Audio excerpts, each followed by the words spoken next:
Hi, thank you. Anytime you see a turtle up on top of a fence post, you know he had some help. I had come across this parable while I was in jail, but I never really knew what it meant. I would later find out Alex Haley, the author of Roots, had a picture of a turtle on top of a fence post hanging on his wall. When asked about it, he replied, "Every time I write something significant, every time I read my words and think that they are beautiful and begin to feel proud of myself, I look at the turtle up on top of the fence post and remember that he didn't get up there on his own. He had help." My name is Jody Borelli, and I'm a recovering heroin addict. I share my journey of opioid addiction through a narrative storytelling in an effort to convey a message of hope and resiliency. Sometimes emotional, sometimes humorous. You have permission to laugh, and during the Q&A that follows, there is no question that is off limits. You can ask me anything. My addiction began after a shoulder injury. My addiction began after a shoulder injury and pain medication prescribed by my doctor. I went from soccer mom and PTA president to heroin addict living on the streets of Tacoma, being arrested over 20 times in 4 years, and making an appearance on Washington's Most Wanted. Addiction stole the beautiful life I once had. Prior to my addiction, I was a stay-at-home mom, and this was my identity. My children and my family were everything to me. I was actively involved in every aspect of my children's lives, and my weekends often revolved around the sport of the season.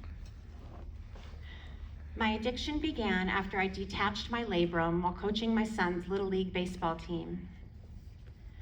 I was prescribed medication by my doctor to treat the pain, and my life was forever changed. The pills worked, but as I numbed the pain, I also numbed all of the joy out of my life. And eventually, I couldn't tell the difference between joy and pain, and my life deteriorated rapidly. In 2009, I completed treatment at Residence 12 in Kirkland for a Vicodin addiction. My second attempt at treatment was at Sundown M Ranch in 2012, and at this point, I had progressed to OxyContin. I left treatment early, and 3 days later, I had a needle in my arm and a new love for heroin. Once my addiction progressed to IV drug use, the shame was unbearable. I couldn't stop, and I couldn't allow my children to see me that way. They were everything to me, and I left them because of my addiction. The devastation that followed was horrific. Existing only to use, I lost myself in the grit of trap houses, stealing to support my habit, living in constant fear, and always on the run. I was the epitome of hopelessness. I didn't want to live, and I didn't want to die. Suffering in ways beyond comprehension. Waking up, coming to, mad as hell that I even woke up because it meant that I had to endure that misery for yet another day. I didn't want to live, and I didn't want to die. Now looking back, the progression of my addiction was not gradual, and at no point was it ever manageable. From the first time the needle hit my vein, the pendulum was in the pit, methodically cutting away at every part of me. Reduced down to the bare necessities, my life was consumed by the cycle of addiction. Life consisted of stealing and using to avoid being dope sick. The hurt was unbearable, but there was relief in the needle. There was relief in the needle, but the hurt was unbearable. Over the course of 4 years, I was booked into jail over 20 times, adding up to well over a year of my life behind bars, and eventually earning the illustrious title of Ulta Thief on Washington's Most Wanted, capture number 805. I was once arrested for stealing a pint of Haagen-Dazs coffee-flavored ice cream. I recall the arresting officer distinctly. It was the first time an officer genuinely expressed concern for my well-being. He treated me like a human and not some strung-out junkie. I don't remember the entire conversation, but I do remember him asking me, "Don't you want more out of life?" Through his kindness, his words imprinted onto me and a seed was planted. He still took me to jail, and that was where I would spend my 40th birthday. Detoxing in jail is miserable, but what's worse is detoxing in the hole on suicide watch. That's what happens when you climb over the rail and threaten to jump off the second tier of 5 West at Pierce County Jail. You end up in the hole on suicide watch, wearing the nice comfy turtle suit. Eventually, I was released, but that wouldn't last long.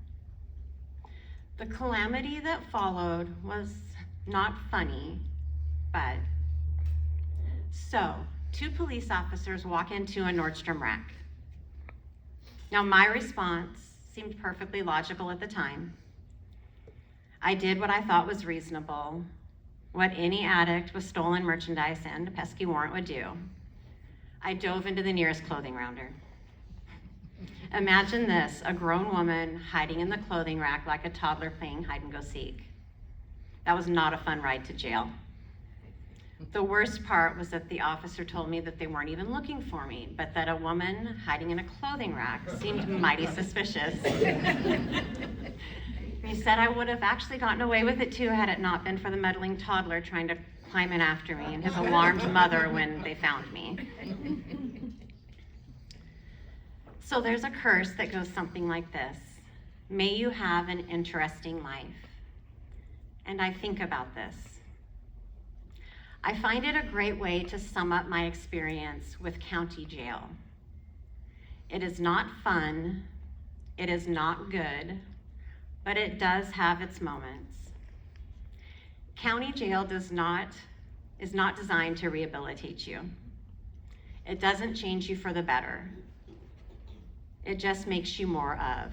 If you were gangster on the outside, you will be more gangster on the inside. On the outside, I was a wonderful homemaker. And on the inside, I was Martha freaking Stewart.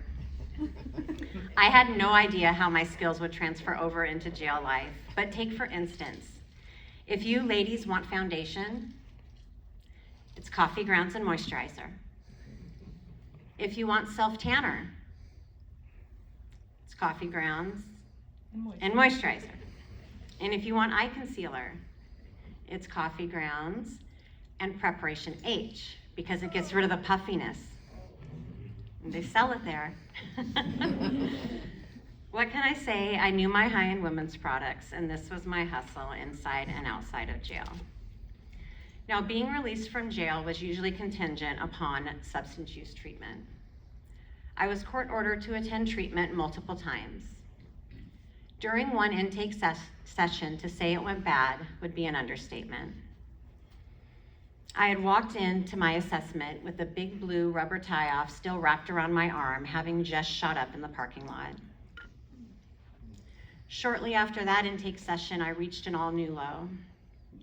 I was taken to a dealer's house to get well. A teenager of about 16 answered the door. He looked at me for a very long time before finally saying, "You're Joseph's mom, aren't you?" He was a kid from a baseball team I had coached years before. I had driven him to practice many times. He had played in my yard and eaten Otter Pops on my front porch. Addiction does not discriminate. It takes the young, it takes the old, and once addiction takes hold, escape is often elusive. I wasn't surprised that I ended up on Washington's Most Wanted. What surprised me most was that the camera really does add 10 pounds and that horizontal stripes are not your friend on TV. Now, living on the streets during this time was horrific. The constant fear and anxiety was exhausting. Word had spread fast after my television debut, and I was hearing the buzz. It was like I was being circled by sharks. Not only did I have the cops looking for me because of that pesky warrant, but I also had dealers, addicts, and other so-called friends trying to kidnap me and collect the $1,000 bounty from Crime Stoppers. I was becoming increasingly paranoid and afraid for my safety. Eventually, I was turned in for the reward. On day 7 of detoxing, I awoke to 4 police officers standing over me. I was hurt, angry, and lost. The epitome of hopelessness.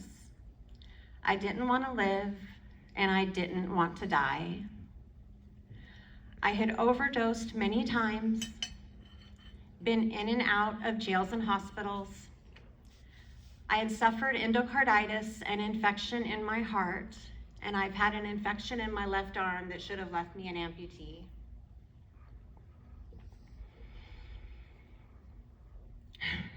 Escape no longer possible, I was desperate.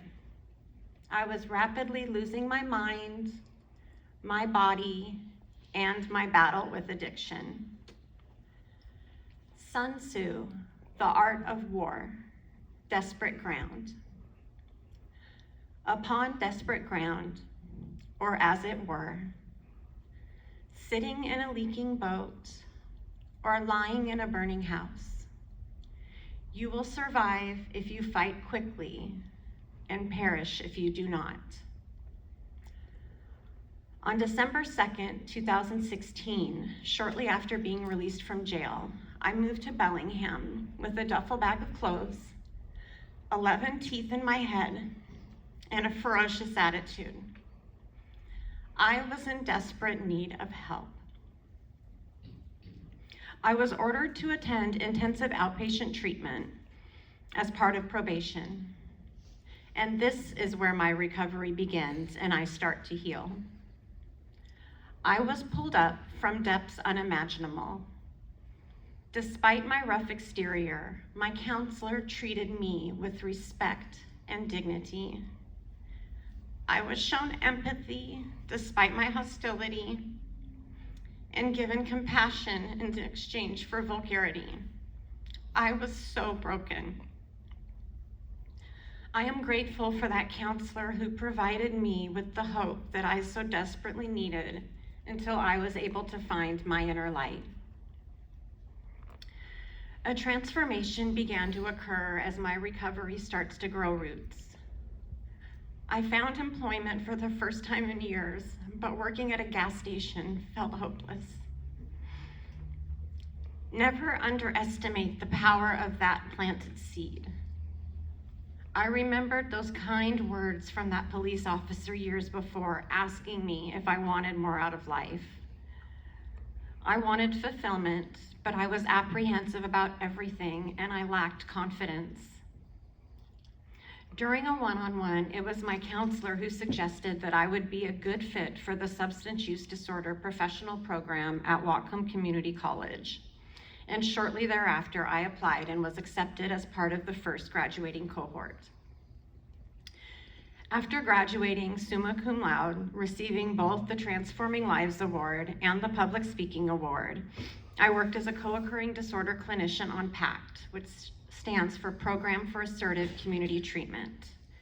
My clients were homeless, schizophrenic, schizoaffective, or bipolar with psychotic features, and I worked with them on their substance use issues. Now, I'm a certified mindset coach, a counselor at a medication-assisted treatment for opioid addiction, and 2 quarters away from graduating with a bachelor's in interdisciplinary studies, social sciences, with a minor in psychology. Being labeled a heroin addict was a huge barrier for me. Coupled with being on Washington's Most Wanted, it was devastating. I am not embarrassed about my story anymore, and I do not regret the past, because the worst place for an addict to be is stuck in their head with their own thoughts, reliving their past mistakes, living with regret, and fearful of the future. Today, I see my clients benefiting from mindset training, letting go of fear and regret, while learning to live in the present moment, because this is where joy is found. They are setting goals, gaining clarity, courage, and confidence, while improving their mental well-being. So many ask, why is that turtle up on top of the fence post? And my answer is this: because this is where she is happiest. I didn't get up here on my own. I had help and a coach who taught me to be where my feet are, because regret lives in the past, fear lives in the future. Be where your feet are in the present moment, because this is where joy is found. Thank you.